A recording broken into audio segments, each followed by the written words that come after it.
¿Qué tal? ¿Cómo están? Bienvenidos, bienvenidas a Expolítica. Ya saben, el programa de análisis, tertulia, debate de cada fin de semana aquí en Es Diario TV, donde analizamos pues, las noticias más destacadas. Y desde luego hay un sinfín de noticias destacadas esta semana. Ha sido una semana intensa a nivel político, desde las comparecencias de Koldo y Ábalos en el Supremo, que vamos a analizar a continuación, pasando pues por una noticia que conocimos este pasado viernes, y es que el Senado, el Partido Popular en el Senado, el Pleno del Senado más concretamente, pues va a llevar a Pedro Sánchez al Tribunal Constitucional, al Gobierno, al Tribunal Constitucional, por incumplir, dicen desde el Partido Popular, el no presentar los presupuestos. Esta y más noticias las vamos a analizar y comentar con Hugo Martínez Abarca. ¿Qué tal, tocayo? Diputado de Más Madrid en la Asamblea. ¿Qué tal? ¿Qué tal? Un placer. Igualmente. Y Luis Sordo, periodista de Es Diario. ¿Qué tal? Buenas, ¿qué tal?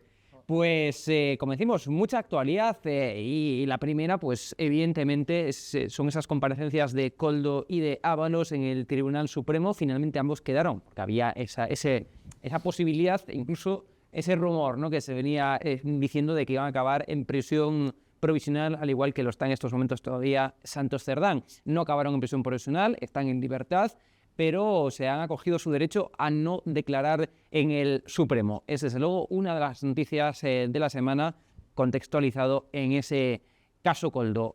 Hugo, diputado, ¿cómo analiza la situación? O sea, ¿qué está ocurriendo en el Partido Socialista? Porque desde luego esto impacta. Ábalos y Koldo ya no forman parte del Partido Socialista, desde luego, pero las noticias, lo mediático sigue impactando en el partido. De hecho, el caso de Koldo, Ábalos y Cerdán es un caso gravísimo. Es un caso gravísimo del que debemos saber todo lo que hay de fondo. Y es un caso muy grave que afecta pues a los secretarios de organización y a una persona que fue ministro de Transportes. De hecho, a mí me sorprende cómo, en vez de centrarse en lo que sí que hay, este es un caso real. En vez de centrarse en eso, digamos, pues la derecha está intentando elevar la corrupción a cosas de las que no sabemos nada y que en algunos casos parece bastante obvio que realmente no hay nada, en vez de centrarse en un caso que por sí mismo ya es suficientemente importante. Luego, ellos no han querido declarar, es su derecho. A mí sí me parece razonable que, digamos, no hay una causa para meterlos ahora en prisión provisional. La prisión provisional tiene unos motivos tasados, no es un capricho del juez.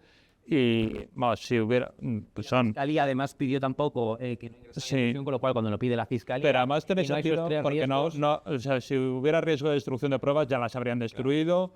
Riesgo de fuga yo creo que es mínimo, pues de eso también se habría fugado y digamos que no son personas que pasarán desapercibidas en una frontera. Entonces, bueno, yo creo que es razonable. De hecho, digamos, lo que llama un poco la atención es porque es a Santos Cerdán, pero también hay muchas cosas del sumario que no conocemos, así que yo eso... Pero decías, esos casos que la derecha también está usando y que no hay nada. Vamos a poner los apellidos. ¿Te refieres al caso de Begoña Gómez, diputado? Begoña Gómez, nada de lo, digamos, o sea... Cuando yo estudié Derecho, si aquí hubiera... todo lo que se diga es susceptible de profundizar. Cuando yo estudié Derecho, si en una práctica hubiera redactado una querella como la que se admitió a trámite en el caso de Begoña, me hubieran suspendido en la facultad. Aquí se admitió a trámite. En mi partido, a nadie se le ocurriría redactar una querella de ese tipo, de poner titulares que han aparecido en prensa, algunos notablemente falsos, y decir, oiga, señor juez, esto es una querella, porque obviamente no nos lo admitiría ningún juez. Bueno, en este caso no se los ha admitido, sino que de una cosa hemos ido a la otra en lo que, digamos, en una investigación muy sorprendente. En el caso del fiscal general del Estado no hay absolutamente ninguna prueba, ninguna. Y, digamos, son casos que, en este mismo caso de Ábalos y Koldo, de repente decimos, no, dice la derecha, está claro que hay financiación ilegal. Oiga, de momento no, pero es que lo que tienes es muy grave como para decir, necesito que haya financiación ilegal o que manche a Pedro Sánchez. Si lo que tienes ya es muy grave, céntrate en eso en vez de inventarte cosas que realmente lo que hacen es difuminar lo que sí que la justicia, estaremos de acuerdo, entiendo, diputado, es garantista en España. Me refiero que si no hay pruebas, digamos, para condenar al fiscal general del Estado, evidentemente no acabará siendo condenado en juicio, que, por ejemplo, va a haber dentro de poco.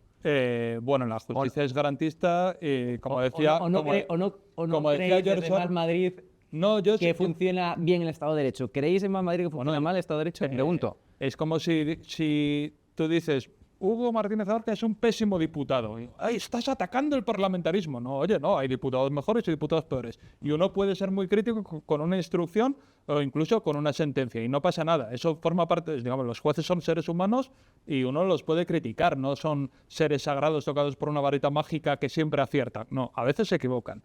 Y incluso a veces son, digamos, tienen posiciones, sesgos y tal. Por eso hay tribunales colegiados, por eso hay segundas instancias, hay recursos, porque se sabe que, digamos, porque los jueces no son infalibles. Si no, todos los tribunales serían unipersonales y no habría recursos. Los jueces se pueden equivocar y uno puede opinar sobre las sentencias judiciales y no pasa nada. Igual que los jueces pueden opinar sobre las leyes. No pasa nada. Eso no, digamos, Montesquieu no dijo que no se podía hablar de los jueces o de los diputados y si lo hubiera dicho se habría equivocado. Entonces, yo sé que si, digamos, yo llevo las partes legales de Más Madrid. Si Más Madrid presenta una denuncia como la que se presentó contra Begoña, esa denuncia no es admitida. Esa denuncia no es admitida porque es una basura de denuncia. Y no sería admitida según la jurisprudencia del Tribunal Supremo. Aquí se ha admitido. Bueno, digamos, hay sesgos que yo espero que se corrijan. Yo, digamos, leyendo la instrucción, viendo cómo ha salido el fin de semana pasado los interrogatorios, que la verdad es que me pasé el fin de semana viéndolos. Lo normal sería pensar que en ningún caso se le va a condenar. Ahora, cosas hemos visto, ¿no? Luis Sordo, periodista, dice el diputado Hugo Martínez Abarca que hay casos que la derecha está explotando y que no tienen consistencia, por ejemplo, el caso del fiscal general del Estado y el caso de Begoña Gómez. ¿Crees que es así? No, porque en el caso del fiscal general del Estado, para mí hay pruebas. Vamos a ver, hemos visto esos famosos chats, por un lado, de hay que ganar el relato. Vemos cómo ese texto que presenta Juan Lobato es el primero en presentarlo y la prueba más clara es que cuando cogió y vio todo el riesgo que suponía, borró todas las conversaciones y todos los chats, que seguramente por eso se le vaya a juzgar. Juan Lobato lo presentó a la Asamblea, efectivamente, ese papel, la Asamblea de Madrid, minutos después de que le hubiera... Puso ante notario porque él sabe, porque es inspector de Hacienda y sabe que lo que estaba haciendo... Yo realmente creo que no Juan Lobato expuso en la Asamblea de Madrid ese papel minutos después de que lo hubiera publicado en exclusiva El Plural, los compañeros del Plural. Y los compañeros del Plural dicen que no fue el fiscal general de Estado quien les pasó Juan Lobato le llegó en un WhatsApp que está perfectamente demostrado antes de que lo publicaran los compañeros del Plural. Esa es la cuestión. Y Juan Lobato cogió y tuvo que confesar al PSOE que sabían que lo había registrado ante notario, porque sabe que eso, si de ser así, sería un delito, y por ese motivo está expulsado. O sea, blanco y en botella, leche. No, expulsado no, es diputado en la Asamblea de Madrid, yo lo veo todos los jueves allí. ¿Y por qué ya no es portavoz del PSOE? Bueno, por eso. No, bueno, ya estaban en un congreso en el PSOE. A mí, pero... lo que haga el PSOE... O sea, hombre, yo te digo, si un compañero mío lleva mis WhatsApp, los mensajes, pues nosotros los escribimos por Telegram, pero lleva mis Telegrams a un notario, un poquito de mosqueo me pillo. Si es mi portavoz, pues igual digo que es una falta de confianza un poco extraña. Primero, pero vamos, lo que ha dicho Lobato... yo qué sé, o sea, lo que demuestra es que Pilar Sánchez Acera tenía un documento que le pasa, te aseguro que cualquier cargo tenemos muchas cosas. Por cierto, de los emails ya se había hablado la noche anterior. Lo de ganar el relato es una obviedad. Miguel Ángel Rodríguez mintió el jefe de gabinete de Isabel Díaz Ayuso, por cierto, hablando... Por cierto, una cosa, si me permites. Espera. Ahí, en esa imagen que Jorge Patón ha puesto muy bien, no hay la marca de agua de los compañeros del Plural. No. Cuando el Plural lo publicó con marca de agua. Sí, hay. Pero si es que le puede haber llegado de muchos lados. Hay muchos periodistas. Pero me refiero, si Juan Lobato lo hubiera, con marca de agua o sin marca de agua, pero lo hubiera publicado antes de que lo publique un medio de comunicación, habría cometido un delito. Habría cometido un delito de mostrar públicamente un documento privado. Entonces, me refiero, incido en lo que se publicó antes por parte de los compañeros del Plural, una exclusiva que desde luego hay que ensalzar, pero insisto, si lo hubiera hecho antes de que públicamente, no digo que ese documento se lo hayan pasado después de lo de la publicación del Plural, pero si lo hubiera mostrado públicamente la Asamblea de Madrid antes de que lo hiciera un medio de comunicación, sea el que sea, hubiera cometido un delito Juan Lobato. Si me permites un segundo. Esa es la cuestión. Ahí vamos a ver, es verdad que Juan Lobato a las 10 y pico, que es cuando suelen empezar los plenos de la Asamblea de Madrid, lo enseña, pero claro, Juan Lobato no se lo saca de la chistera. Claro, es la cuestión. A Juan Lobato se lo mandan una hora y pico antes. Bien, eso y viene desde Moncloa, que está reflejado en su WhatsApp. Viene desde Pilar Sánchez Acera, que es dirigente del Partido Socialista. ¿Eso demuestra que se lo mandó a Pilar Sánchez Acera el fiscal general del Estado? No O sea, que ha habido una filtración, sí, de un documento que tenían 500 personas, como mínimo. 500 personas como mínimo. ¿Que había que ganar el relato? Claro. Claro, el jefe de gabinete de la presidenta de la Comunidad de Madrid utiliza el gabinete de la presidenta de la Comunidad de Madrid para mentir, para proteger a un delincuente fiscal, a un señor que ha tenido durante año y medio una inspección de Hacienda, digamos, que muy poco dudosa. Sí, de hecho, la estrategia que tenía su abogado era la buena, llegar a una conformidad, confesar los delitos y llevarte la menor pena posible, que supongo que es lo que pasará al final, porque es la estrategia buena cuando te han pillado. A ese señor lo han pillado cometiendo delitos. Entonces, desde el gabinete de la presidenta de la Comunidad de Madrid se utilizan medios públicos para proteger a un delincuente, supuestamente un caso privado. Entonces, según la doctrina de Peinado, esto sería malversación por parte de Ayuso y Miguel Ángel Rodríguez. Yo creo que no, que eso no es ese delito. Pero bueno, entonces, obviamente la Fiscalía tiene, y esa mentira atañe a la mala praxis de la Fiscalía. Obviamente la Fiscalía tiene que defender la verdad. Y frente a la mentira, digamos, eso es a lo que se refiere diciendo ganar el relato. Y que borrara los chats, primero, eso no prueba nada. Un acusado no tiene que aportar pruebas de su inocencia ni mantenerlas de su culpabilidad. Nadie le había... Ahora... Creo, vamos, cualquier cargo público, o sea, yo no soy fiscal general del Estado, mi cargo público es mínimo comparado con él, y aún así, obviamente, tengo unas medidas de seguridad muy importantes de comunicación. Hemos sabido del chat del teléfono móvil del fiscal general del Estado, han salido direcciones privadas de periodistas, de contactos de él, conversaciones que ha tenido que no tienen nada que ver con el delito. Obviamente tenía que, vamos, a mí no es que me pareciera que tuviera el derecho, que evidentemente tiene el derecho. Me parece que visto lo que ha pasado, tenía la obligación de limpiar sus chats para que no fuera, la información que tenía en ese móvil no fuera de conocimiento público, porque no tiene que ser. Lo que está claro, diputado, eso creo que es un hecho, es que de alguna parte tendría que haber salido ese documento. Sí, Hay dos posibilidades. Hay dos posibilidades. Una del entorno de Novia Ayuso, que tenía ese documento, desde luego. Bueno, de él salió una parte, sí. Sí, bueno, la primera del bulo efectivamente, Miguel Ángel Rodríguez, que luego conllevó el resto. Pero bueno, hay dos posibilidades, dos únicas posibilidades. Uno, del entorno de Novia Ayuso, no creo que el entorno de Novia Ayuso filtre algo que le perjudica. O dos, de alguna parte de la Fiscalía. Claro. Que eso no quiere decir que haya sido personalísimamente el fiscal general del Estado. Pero de una parte de la Fiscalía tuvo que haber salido o de eso o del entorno de eso, que desde luego también tenía ese documento, pero no creo, oye, que cosas más raras han visto. Pero sinceramente, mi sentido común me dice que no, el entorno de Ayuso no filtró un documento que le perjudica en su defensa a nivel público. No, yo creo que filtró la parte que claro, comunica Miguel Ángel Rodríguez. Además, en los interrogatorios está bastante claro cómo se filtra esa parte. De la otra parte, lo que pasa es que los delitos los comete una persona. Claro. Entonces, yo considero que todavía no se sabe, quién. Carlos Neira, el abogado de Alberto Quirón, del novio de Isabel Díaz Ayuso, manda un mail a un buzón corporativo de la Fiscalía de Delitos Económicos, al cual tienen acceso, me parece que dijeron en la instrucción, 499 personas. 499.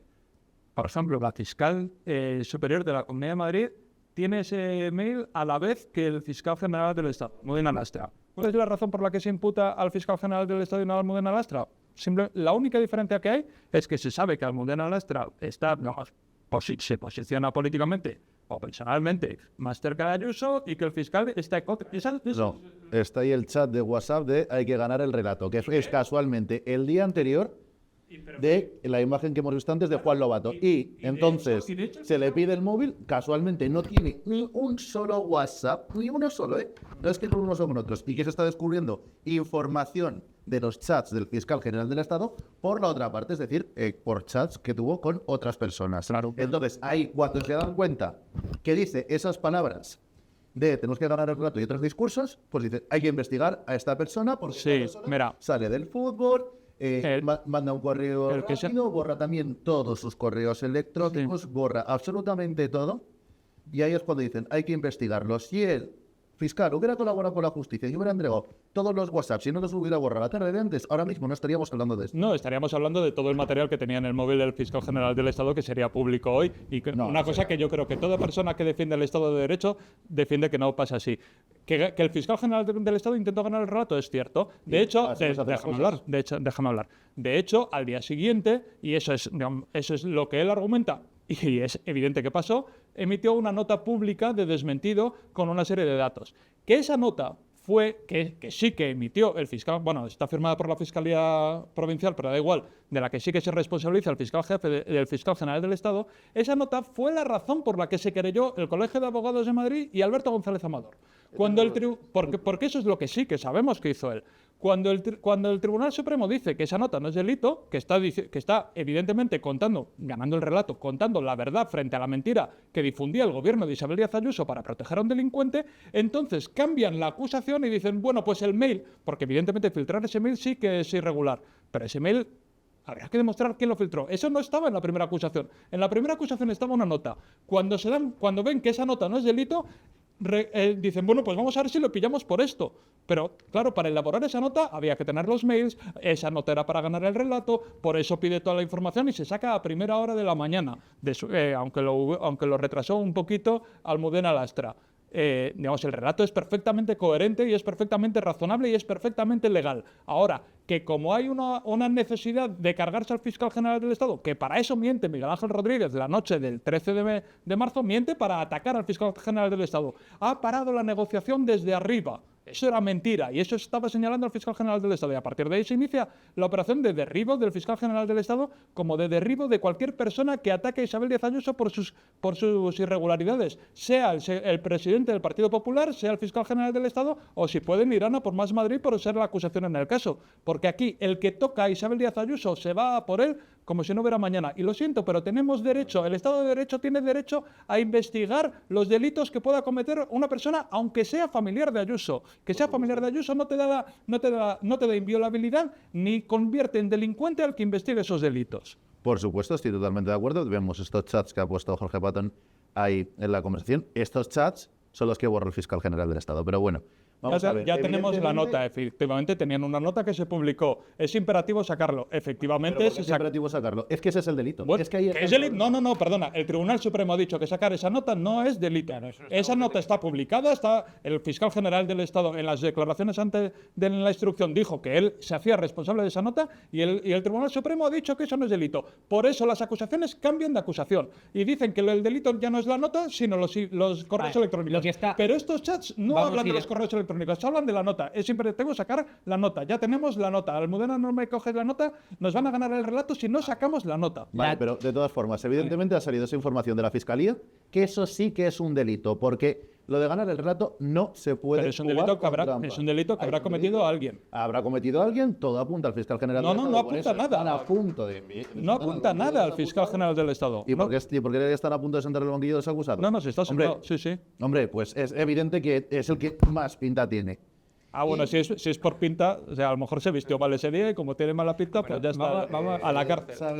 No hay ni un solo indicio. A ver, quiero que quedó claro, aquí hay una nota de prensa que eso no es objeto en la investigación, una nota de prensa que pero es por la que se querellaron. Aquí es inicialmente, pero eso desde luego no es objeto de investigación y es pertinente el que la Fiscalía hubiera publicado su nota de prensa. Lo que, al margen de eso, hay la filtración de un documento privado que aquí habrá que demostrar de dónde ha salido. O sea, tampoco entiendo que sea tan complicado demostrar quién fue originalmente la primera persona que filtró, que dio al botón para filtrar ese documento. Pero lo que está claro es que se filtró un documento privado. Yo creo, a mi parecer, que todavía no se ha demostrado quién fue. Tampoco creo que haya pruebas directas que vinculen al fiscal general de Estado con que fue el que le dio el botón para enviar y filtrar eso. Creo que no hay esa prueba, pero desde luego alguien, y estoy convencido por sentido común que fue alguien de la Fiscalía, no sé quién, pero alguien de la Fiscalía que filtró ese documento privado. Y ese documento privado no se tendría que haber filtrado. Efectivamente, pero mira, por ejemplo, yo antes estaba hablando de los vídeos de los interrogatorios en la instrucción de todos los testigos, todo lo que publicó, me parece que El País, la semana pasada. Eso también es ilegal. Ha habido alguien que se ha saltado la legalidad para filtrar unos vídeos que son secretos. Sí, por supuesto. Obviamente, eso pasa cotidianamente. ¿Está mal? Sí. ¿Los jueces lo investigan? Los jueces sistemáticamente lo que dicen es, mira, para investigar esto habría que vulnerar los derechos fundamentales de cada parte, de los abogados, etcétera, con una intromisión tal que es absolutamente desproporcionada para el delito que se comete, porque las medidas cautelares, como por ejemplo coger un teléfono móvil de alguien y ver si ha mandado comunicaciones, es una vulneración de derechos fundamentales y las medidas cautelares tienen que ser proporcionales al delito que se investiga. En este caso se ha saltado absolutamente la proporcionalidad. Es una cosa sobre la que todavía no se ha recurrido y todavía no se han manifestado los tribunales. Pero desde luego, igual que no se va a coger todos los teléfonos de los abogados para ver quién filtró los vídeos de la semana pasada, el haber hecho esto contra el fiscal general del Estado, que es una de las principales autoridades, me parece es la sexta autoridad del Estado, y en cuyo móvil, obviamente, digamos, meterse en su despacho, meterse en su móvil, es una vulneración de una cierta gravedad, que en este caso sí se haya hecho, denota como mínimo un interés que no suele haber en otros casos de vulneración de secretos, que es cotidiano. En los medios de comunicación tenéis la suerte de que hay gente que filtra y gracias a eso contáis. Si no, por ejemplo, todo lo que podemos comentar sobre los interrogatorios de Ábalos y de Koldo no lo sabríamos porque en teoría es un secreto. Claro. Pero, obviamente hay gente que filtra y obviamente nunca los jueces adoptan decisiones como las que se toman cuando Isabel Díaz Ayuso es la perjudicada. Desde luego, si el fiscal hubiera entregado los WhatsApps y los correos electrónicos, ahora mismo no estaríamos hablando de esto. Si no tiene nada que ocultar, que colabore con la justicia. Lo que no tiene ningún sentido es que el fiscal general del Estado no colabore con la justicia y se dedique a entorpecerla. Eso es lo que no tiene ningún sentido y eso es lo que lleva haciendo el fiscal desde que es esto. Y estamos ante un hecho inédito, el primer fiscal de la democracia imputado. Estoy completamente de acuerdo con que es inédito y es gravísimo. Lo que pasa es que es gravísimo que se procese a un fiscal general del Estado sin ninguna prueba. Es gravísimo. Estoy de acuerdo con que es gravísimo que esté... Pues que colabore con la justicia y esto. Bueno, borrando todo. Cambiamos de asunto porque hay más temas encima de la mesa. Conocimos este viernes que el Senado, el Pleno del Senado, mayoría del Partido Popular, el Pleno del Senado va a llevar al Gobierno al Tribunal Constitucional por no haber presentado los presupuestos generales del Estado. Presentado, que es otro verbo diferente, a aprobar. Lo que obliga a la Constitución es a presentar los presupuestos generales del Estado, que luego se podrán ser o no aprobados en el Congreso. Pero lo que obliga a la Constitución, el artículo 134, es a presentar el proyecto de presupuestos generales del Estado, cosa que no ha hecho, desde luego, en este año para los presupuestos del 2025 y que está fuera de plazo ya para los del 2026. Sí, vamos a ver, sería bastante largo debatir sobre qué tipo de orden constitucional es esta de ordenar el tipo de trámites. Evidentemente, igual que los estatutos de autonomía también marcan una serie de trámites y en España, ha sido costumbre que no se registra el proyecto de presupuestos hasta que se tiene una cierta garantía de aprobarlo, ya sea en las autonomías como en la Constitución. ¿Se quiere hacer un blindaje de esto? Pues bueno, realmente no es, efectivo. Pero ve bien que el PP haya diputado. El recurso, yo creo que no va a muchos lados, es un poco arduo, pero no se puede obligar a actos que son políticos a un gobierno, no se puede obligar. Yo soy partidario que se presenten presupuestos y que cada partido se retrate, pero vamos, que la legalidad... Desde Sumar, Madrid está integrado. Ojalá exigen al gobierno que presente los presupuestos. Yo estoy de acuerdo.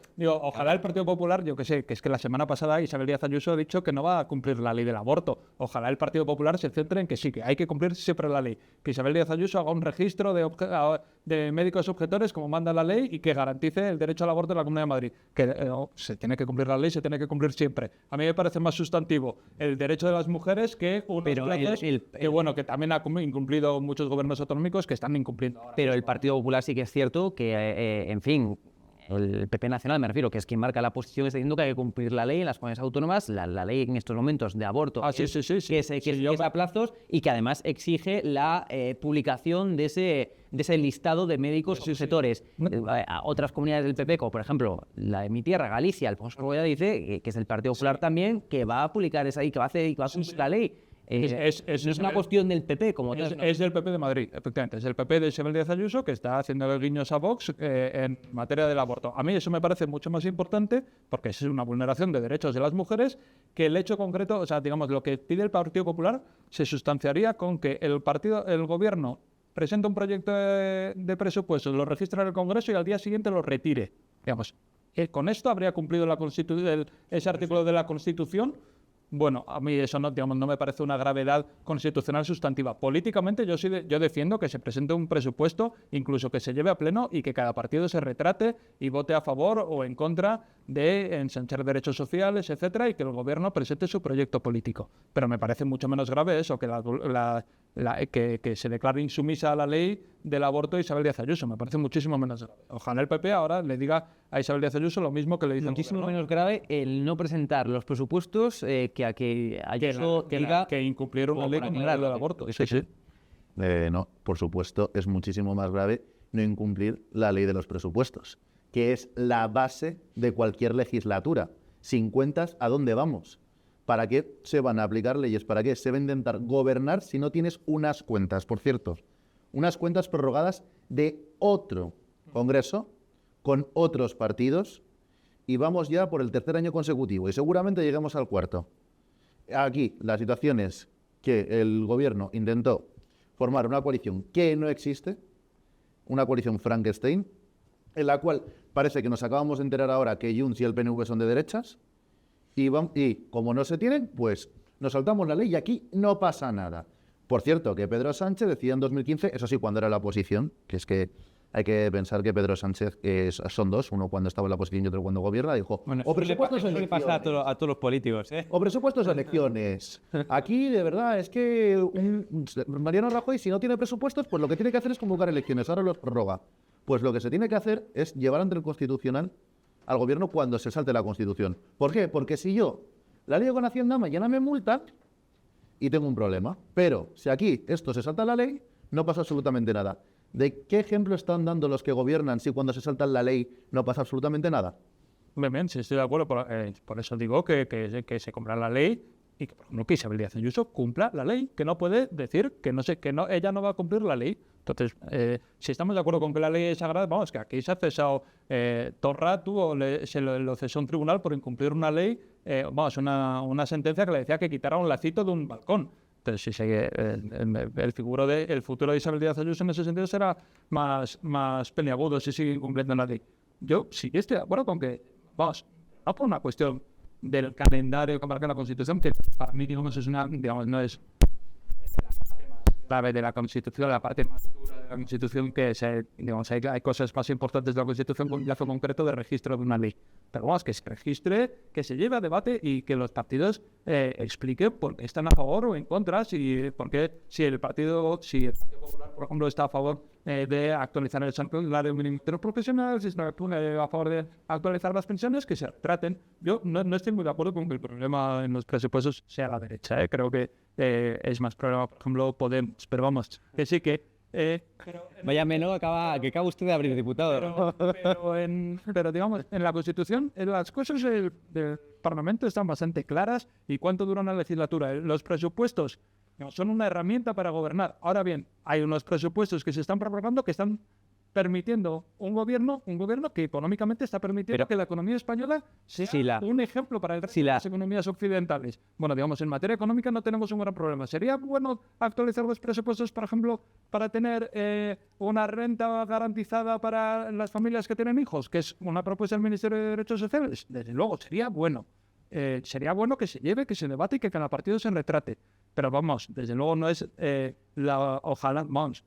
No creo que sea el problema principal que tiene España, y si este es el golpe de Estado que lleva cacareando la derecha de esta legislatura, es no registrar a tiempo el proyecto de presupuestos, pues bueno, digamos, tenemos una situación política mucho más agradable, confortable y estable de lo que nos vienen diciendo. Y continuamos con más asuntos que también tiene por protagonista a la Cámara Alta, al Senado. Y es que ya tenemos fecha, el 30 de octubre, puesta por el Partido Popular, que tienen, como decimos, mayoría absoluta en el Senado, controlan, por tanto, la Cámara Alta. Pues hay fecha para la comparecencia de Pedro Sánchez en la comisión del caso de Koldo, primer presidente en activo que comparece en una comisión de investigación, y desde el PP, fuentes del Partido Popular inciden en que la principal pregunta va a ser de dónde ha salido ese dinero en efectivo con el que pagaban, como aseguran desde el PSOE, esos gastos de representación a políticos del Partido Socialista, a miembros del Partido Socialista, como por ejemplo, entre ellos Ábalos, como ha acreditado el último informe de la UCO. El PSOE lo atribuye, como decimos, a gastos de representación y el PP va a preguntar de dónde salió ese dinero en efectivo, porque dicen que aquí la cuestión no es el dinero en efectivo, es de dónde salió ese dinero en efectivo. Luis, empiezo por ti esta cosa. Bien, vamos a ver, sobre todo lo que hay que recordar es aquella famosa banda del Peugeot. Las 3 personas más fieles en el peor momento de Pedro Sánchez en el PSOE son Santos Cerdán, que está en prisión, José Luis Ábalos, que está en un momento crítico con la justicia, y Koldo, que está más o menos en uno similar. Y ahora nos tenemos que creer que Pedro Sánchez no se enteraba de nada, no sabía nada, y que sus 2 manos derechas, desde que es secretario general del PSOE, que ya sabemos la situación que tienen con la justicia, él no se enteraba de absolutamente nada. Pues hombre, tendrá que dar muchas explicaciones, porque para mí, o uno, es un inútil, porque si no te enteras de lo que hace tu mano derecha, ¿cómo te vas a enterar de todas las necesidades de un país? O si no, 2, lo sabía y se lo ha callado, cosa que me parece gravísimo. Tocayo. A ver, bueno, hay varias cosas, ¿no? Primero, el 30 de octubre, prácticamente en el aniversario de la Dana. El día después, es el 29, el aniversario de la Dana, justo el día después. Se acertó mucho para la fecha. Espero que el Partido Popular se prepare mejor la comparecencia de Pedro Sánchez de la que se preparó Alfonso Serrano, la que hizo con Ábalos en esa misma comisión. Es que casi salió Ábalos como inocente, siendo evidente que no es el tipo más limpio que ha pasado. Bueno, presunción de inocencia ante todo, diputado. También con Ábalos. Sí, pero o sea, cuando hay cosas que son evidentes, las cosas son evidentes antes de que sea... O sea, a nadie se le puede condenar a la cárcel antes de que... Claro. Pues, ahora, opinar y es evidente que es un caso turbio en el que hay muchísimas explicaciones que dar y tiene muy difícil Ábalos, Cerdán, Koldo, Aldama y compañía no salir condenados porque la cantidad de evidencias que conocemos son abrumadoras. Ahora, creo que si no se lo preparan mejor que el Partido Popular, que como se prepararon la de Ábalos, va a salir un poquito escaldado el Partido Popular. A mí me pasa un poco, estoy muy de acuerdo con lo que has dicho, tienen que acreditar de dónde sale ese dinero, me parece absolutamente razonable, y además que es que los partidos políticos, afortunadamente, estamos sometidos a una fiscalización. Pero ¿cómo es eso del Tribunal de Cuentas? Claro, porque desde el gobierno, fuentes del gobierno del Partido Socialista dicen que ellos no van a exponer los extractos bancarios como les exige el Partido Popular porque ellos no tienen que demostrar su inocencia. Pero sí que se los han entregado el Tribunal de Cuentas. Los partidos políticos entiendo que todos los gastos se tienen que... ¿Cómo funciona eso, el Tribunal de Cuentas? Sí, vamos, si yo le paso una factura de taxi a mi partido, la persona a la que se lo tengo que pasar me va a exigir que el número de tarjeta con la que he pagado, el ticket, de dónde he ido aquí y por qué. No es fácil. ¿Y todo eso se lleva al Tribunal de Cuentas? En el caso de Madrid, que es un grupo autonómico, es a la Cámara a la Cámara de Cuentas. Los estatales al Tribunal de Cuentas. Y eso lo fiscalizan mucho. Ojo, cuando hay dinero en B, esto no aparece en las cuentas. Porque no le pasará nadie la caja, evidentemente. Ahora, por lo tanto, sí es verdad que esos más... Pero tiene que haber... en el Tribunal de Cuentas. Tiene que haber una coincidencia, entiendo, entre los extractos bancarios que le pasaron desde el PSOE al Tribunal de Cuentas y los pagos de gastos de representación que dicen que hicieron a los miembros del PSOE. Tiene que haber, digamos, una coincidencia. Claro, que eso fue lo que habrá investigado la UCO. Que se tienen que haber acreditado. Y ese dinero, hay dinero en efectivo que llega... Yo la verdad es que no llevo asuntos económicos de Más Madrid, pero entiendo, pues yo qué sé, cuando haces casetas en fiestas, ahí recibes un dinero económico, o sea, un dinero en efectivo, ahora ya hay mucha parte que se paga con tarjeta, pero que luego, pues nosotros entiendo que lo ingresamos en la cuenta y que de ahí luego se gasta... En la cuenta del partido, no la de ningún diputado en cuestión. De hecho, están las cosas muchísimo más, digamos, difíciles para el día a día, afortunadamente, porque están mucho más controladas. Entonces, tendrán que acreditar eso. Y luego, aparte, es que hay dos cosas que creo que son dos recorridos distintos. A mí me parece evidente, con lo que sabemos, que ha circulado dinero negro de comisiones con las famosas chistorras de lechugas y soles. Bueno, soles era la moneda de Perú, exacto, que eso parece que está acreditado. Me parece evidente que haya habido una circulación de dinero negro y de comisiones. Lo que no... Y eso...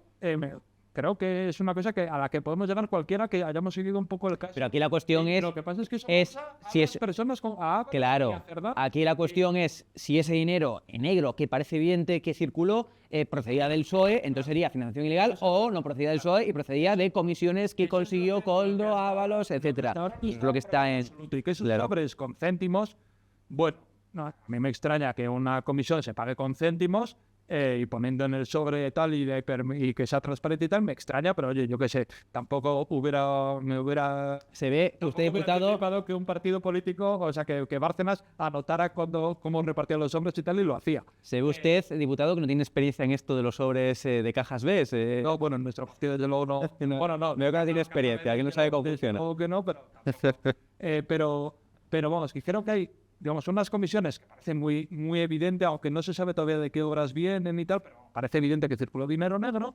Otra cosa es vincular al partido con eso. Eso sería gravísimo. Eso, de momento, no parece haber ningún tipo de indicio. ¿Hay algún tipo de indicio de financiación irregular, Luis? Hombre, hemos visto cómo estas compañeros de otros medios han publicado en la sede, en el despacho de José Luis Ábalos en Ferraz, bolsas de dinero. Tenemos también luego esos 90.000 euros que entregó Carmen Pano. Pero si es que aquí todo es muy simple y volvíamos al caso de antes. Si el PSOE cogiera transparencia y mostrara todo, primero, no habría duda. Segundo, los periodistas dejarían de investigar, porque ¿para qué vas a investigar algo que ya se ha publicado? Y tercero, se hubiera acabado todo este problema. Pero aquí el problema es que el PSOE no da explicaciones de nada. Oculta todo y no quiere sacar nada a la luz ni hacer nada de transparencia. Entonces, pues seguimos y se va a seguir investigando y se van a seguir sacando más cosas. Estoy totalmente convencido y cada día que pase va a ser peor para el PSOE. O sea, que van a salir más cosas, estoy seguro, porque digamos, tenemos un nivel de creatividad bastante amplio para, si no aparece algo real, que... ¿A quién te refieres concretamente, diputado? Bueno, o sea, que medios que están sacando... ¿Y jueces también o no? No, bueno, no, yo, jueces que se inventen pruebas y todo eso, desde luego que no, eso yo no creo que esté pasando. Que interpretan de una forma peculiar hechos. ¿O que se olvidan de prorrogar plazos? Pues estamos hablando de Miguel Ángel Rodríguez y Ayuso mandando WhatsApps para engañar sobre el caso de, digamos, eso con la interpretación de peinado que hace para Begoña Gómez y su asesora, eso sería malversación. Pero obviamente no se hace la misma interpretación, porque, digamos, es una interpretación que no tiene mucho sentido. O sea, pero si unos mails son malversación, los otros WhatsApp son lo que mandará Miguel Ángel Rodríguez, pues también lo sería. Obviamente no es así, pero no creo que se inventen cosas. Ahora, el PSOE ha presentado unas cuentas y estarán suficientemente detalladas. Si esos sobres de, me parece que eran 826 con no sé cuántos céntimos, son un gasto justificado, estarán ya en las Pero no tendría... Pero, a ver, De hecho, no lo puede... por muy legal, por muy legal que sea, en fin, que un partido político siga pagando con dinero en efectivo, esto aunque lo haga, él dice que lo hacen muchas empresas, que es verdad. Hay muchas empresas que pagan los gastos de representación todavía en efectivo, pero que un partido político, en fin, que está ensalzando la transparencia y la legalidad y demás, que pague en efectivo, hombre, que lo haga una empresa, pues lo podía entender, que insisto, hay muchas empresas que lo pagan así, pero, o el Senado mismo, pues estamos lo mismo, el Senado mismo, o sea, que instituciones políticas y públicas sigan pagando con dinero en efectivo, que es mucho menos transparente porque no deja un trazo. En fin. Si a mí me pagaron un gasto que he hecho, 800 euros en efectivo, me hacen una faena porque no sé cómo gastármelo. O sea, bueno, claro, yendo al banco e ingresarlo. También digo que vaya a gastos en efectivo en fin de representación que tenía Ábalos. No, la verdad es que a mí eso me ha sorprendido, pero eso es una cosa que es legal. Sí, que eso, pero el margen de que sea legal o no, desde luego, Me sorprende.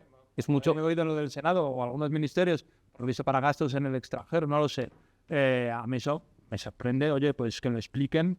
Tampoco sé exactamente en qué año era esto, pero vamos, no, a mí eso sí me parece sorprendente. Pero de lo que estamos hablando es de financiación ilegal, eso eso no vale con sorprenderse. Eso sí.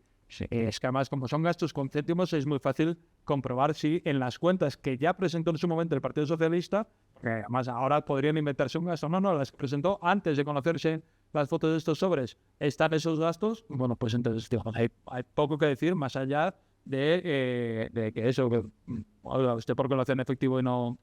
Pero eso estaría acreditado. Otra cosa es que, evidentemente, que estos señores andaban con comisiones y incluso con comportamientos, todo el tema de la prostitución y tal, que no siendo ilegal, hasta donde sabemos, es repugnante y es incompatible con la, Bueno, eso con la de vida nuevo, política. que son machistas empedernidos es una cosa que está más acreditada, eso es evidente. Con lo que Sí. ha dicho el juez instructor de que cause estupor que siga siendo diputado, yo comparto que cause estupor. O sea, a mí me parece una vergüenza que Ábalos no haya dimitido. Me parece una absoluta vergüenza. Creo que es una garantía democrática que igual que tú no puedes mover gratuitamente a un juez, no debes poder mover gratuitamente. Bueno, el mover sería la prisión preventiva. Como entrar en prisión preventiva, Se les suspenden los derechos, pero no... se suspenden los derechos con la posibilidad de retirar el acta incluso de diputado. Desde luego deja de tener los derechos como diputado, eso está claro. Pero es una garantía democrática que no se puede mover. Es una vergüenza que no haya dimitido. En tu minuto de oro, Luis. Mira la cámara, habla a la audiencia, Luis, es tu minuto de oro. acuerdo con Hugo en la gran mayoría de las cosas que ha dicho en esta última Madre parte de la mía, ¿eso es bueno o malo? No, ¿Eso es bueno o malo? es que es la verdad, es que es lo que queremos todos, que haya una democracia Ah, como limpia, decías, me está confundiendo, pensaba que decía a mí. que haya una democracia limpia en la que todo sea transparente y que, en fin, no hayan estos casos. Y es muy fácil de demostrar. Ahora, el PSOE no ha querido hacer todas las explicaciones oportunas o mostrar todo lo necesario. Por algo será. Luego también quiero hacer incidencia en una cosa. Se ha demostrado que Ábalos no cobró no sacó de su cuenta bancaria ni un solo euro de su salario durante los años que fue ministro. Ya me dirás tú cómo se gastan. Incluso esos sobres que se le pagan en efectivo será porque previamente los pagó en efectivo. ¿Dónde están? Nadie sabe dónde están. Entonces ahí hay cosas muy raras que se tendrán que demostrar. E insisto, si el PSOE quiere que se acabe ya con todo esto, es tan simple como mostrar las cuentas, que se investiguen durante 5 días y aquí no ha pasado nada, como ha pasado en muchas otras instituciones. Ahora, cuanto más silencio, cuanto más decir que esto es una persecución, cuanto más estar callados, peor va a ser para ellos. Y además, el PSOE ahora mismo no tiene escándalos suficientes para que les salga uno por día. Cuando no va a ser Koldo y Ábalos, va a ser que sí el fiscal, cuando no va a ser que sí el hermano, cuando no la mujer, etcétera, etcétera, etcétera. Cuanto más tarde, peor. Bueno, Hugo Martínez Abarca, diputado de Más Madrid en la Asamblea, muchas gracias, un placer. Y Luis Sordo, periodista de Diario, también muchas gracias. Gracias. Y también muchas gracias a todos ustedes por seguirnos una vez más aquí en Es Política, el programa de análisis, tertulia y debate de cada fin de semana, aquí en Es Diario. Nos vemos.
Yo me quedo ya con Luis para hablar un poquito de la agenda del fin de semana. Muchísimas gracias por Abrazo por fuerte. ti y te espero cuando tú quieras. Avísame cuando quieras. Por otros 16 años más, ¿no? Dando la turra. A por ellos. ¡Qué remedio! ¡Qué remedio! Luis, Sí. contigo voy a hablar de Fórmula 1 porque llega el Gran Premio de Estados Unidos en Austin Correcto. y tanto Aston Martin como Williams han presentado 2 libreas espectaculares, La verdad que muy chulos. preciosas. Empezamos por Williams, si te parece, que me recuerda a esos comienzos de este siglo con ese azul, ese blanco de cuando les patrocinaba HP, Montoya, Ralf Schumacher, Mark Webber, Nick Heidfeld llevaban esos coches. La verdad que muy chulo ese diseño. Al final de cabo, como bien sabes, Miguel, hoy los colores casi es más por el patrocinador y quien paga manda, ¿no? Que lo ha sido toda la además vida. hizo una prueba de conducción Montoya, ¿verdad? Con el monoplaza. Sí. Me imagino que sería no el de este año, sino uno de un año anterior. Claro. No, Pero el de este pintado año con es esa legal. librea. No, y antes, yo creo que sería del 20, por ejemplo. Para que te hagas una idea, cuando Alpine llevaba los Fórmula 1 a la entrega del Balón de Oro, tenía que ser de 4 años atrás. Que el coche cambiaba totalmente, igual no tenían el halo, por ejemplo, lo que se les pone ahora encima, y se lo pusieron artificialmente para hacer... Lo curioso es, hay que intentar saber cómo consiguió entrar Juan Pablo Montoya en Fórmula 1, porque Sí, la verdad. el hombre ha cogido un poco de peso. Quitando cosas de otro lado. Bueno, entonces, Fórmula 1, los nuevos diseños de los dos coches, la verdad que muchos, el de Aston Martin también me ha gustado mucho. Importante, tenemos ya sobre la mesa la renovación de los 2 pilotos de Mercedes, tanto George Russell como Kimi Antonelli, que la verdad que... para Ya mí es- cierra prácticamente, dominando la bueno, parrilla. queda el Queda Red acompañante Bull. de Verstappen. Los 2 RB, que es el hermano pequeño de Red Bull, y un sitio en Alpine, que seguramente sea para Colapinto, porque lo cierto es que de la GP2 no está llegando nadie potente este año. O nadie que se merezca ese puesto más que otros.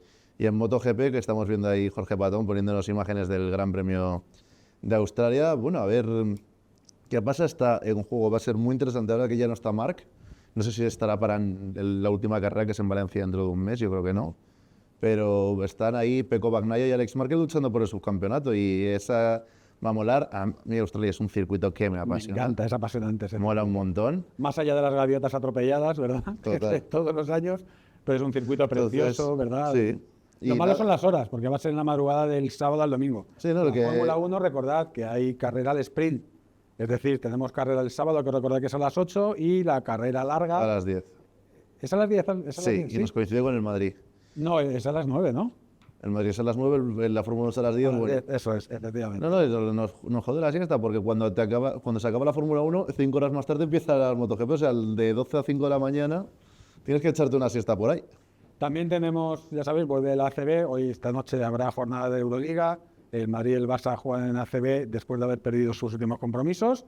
¿Y qué más tenemos? Bueno, Alcaraz, ¿no? Alcaraz, Que no pasa en la se ronda. siente al 100%, a ver si se lleva los tropecientos mil millones de euros esos que dan de premios en Arabia Saudí, y por lo que merece la pena visitar el país, ¿no? Hombre. Por facturar, como Íñigo Como Martínez. decía Ancelotti, si me ponen lo de John Ram, que no me pongan avión, que voy andando si hace falta. Que eso, el lunes que viene aquí estaremos otra vez para contaros lo que ha pasado el fin de semana. Esperemos que no haya pasado nada nuevo con Negre, que se ha pasado, sea con papeles, que es de lo que se trata. Muchísimas gracias, el lunes nos vemos, un placer estar con vosotros.